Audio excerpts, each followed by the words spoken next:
Hello hi friends, welcome back our channel. இன்றைக்கி நம்ம சேனலில் என்ன பார்க்க போகிறோம் தெரியுமா? ஒரு சன்னா மசாலா எப்படி பண்ண போகிறோன்னு தான் பார்க்க போகிறோம். இதுக்கு நான் 1 கப் சன்னா எடுத்துக்கிட்டேன். சன்னாவை நைட்டே ஊற வச்சு அதை ஒரு 4 விசில் வச்சு எடுத்துக்கோங்க. அதுக்கடுத்து ஒரு 2 பெரிய வெங்காயம் அதை ஸ்லைஸாக கட் பண்ணி வச்சுக்கோங்க. ஒரு தக்காளி, கருவேப்பிலை எல்லாத்தையும் குட்டி குட்டியாக கட் பண்ணி வச்சுக்கோங்க. இதில் பாதியை நம்ம எடுத்து ஜாரில் போட்டு அரைச்சி பேஸ்ட் மாதிரி பண்ணி வச்சுக்கணும். இன்னும் பாதியை தாளிக்கிறதுக்கு வச்சுக்கோங்க.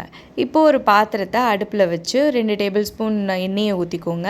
அதுக்கப்புறம் நம்ம பிரியாணி ஸ்பைசஸ்லாம் இருக்குல்ல, இந்த பட்டை, கிராம்பு, பிரியாணி இலை, அன்னாச்சி பூ, கல்பாசி, இது எல்லாத்தையும் எடுத்து ஆயில் ஹீட் ஆனோடனே அதில் போட்டுக்கோங்க.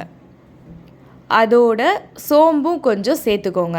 ஏன்னா நம்ம சன்னா மசாலா அப்படிங்கும்போது சோம்போட ஸ்மெல் இருந்தால் தான் நல்லாயிருக்கும்.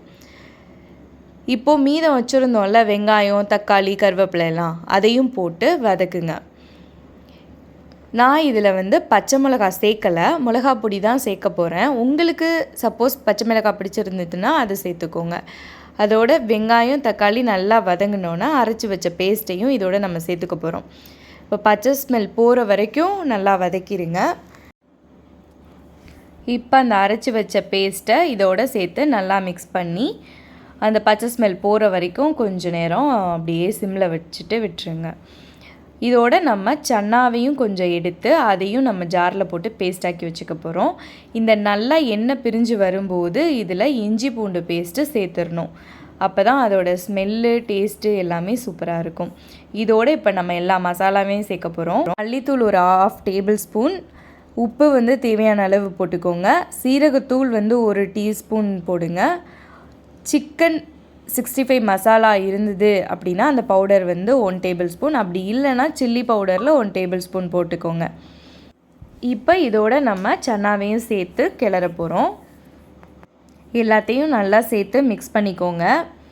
மிக்ஸ் பண்ணிவிட்டு நம்ம இதுக்கு தேவையான அளவு தண்ணி சேர்த்துக்கணும். தண்ணி ஊற்றுனதுக்கப்புறம் நம்ம அரைச்சி வச்ச அந்த கொண்டக்கடலை பேஸ்ட்டையும் இதில் சேர்த்துடணும்.